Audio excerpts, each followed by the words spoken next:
চলুন, দীঘাতে এসে গেছি। দীঘা সি বিচের ধারে মাইকে শুনতে পাচ্ছেন যে দীঘা জগন্নাথ মন্দিরের যজ্ঞ চলছে। 1 কোটি মন্ত্র উচ্চারিত হবে। এবার আমাদের জগন্নাথ ওই জগন্নাথ ঘাটের কাছে আসুন, ওইখানটার কাছে জলের দিকে যাবেন। আসুন, আরে আসুন না, ঘাটের কাছটা আসুন, তারপরে নামবেন। পাচ্ছেন মন্দির থেকে বেরিয়ে সোজা ওই দিকে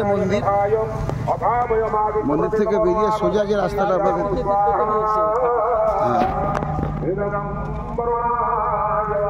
ঘাটটা উদ্বোধন হয়নি, ঘাটের উদ্বোধন কালই হবে।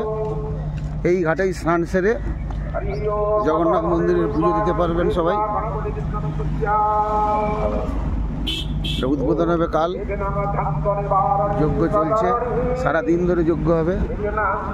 আপনাদের জগন্নাথ ঘাটের ছবিটা দেখাচ্ছি। এই দেখুন, এই সেই সুবিখ্যাত জগন্নাথ ঘাট। স্টিলের, একদম স্টিল পারফেক্ট করে দিয়েছে। উদ্বোধন হয়নি, এই জগন্নাথ বুঝতে পারছেন। সুসজ্জিত ঘাট, জগন্নাথ মন্দিরের ঘাট, দুর্দান্ত ঘাট। এই রাস্তাটা সোজা চলে গেছে মন্দির,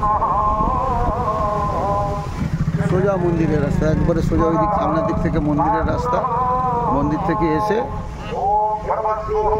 এই সামনে জগন্নাথ ঘাটে স্নান করতে পারবেন।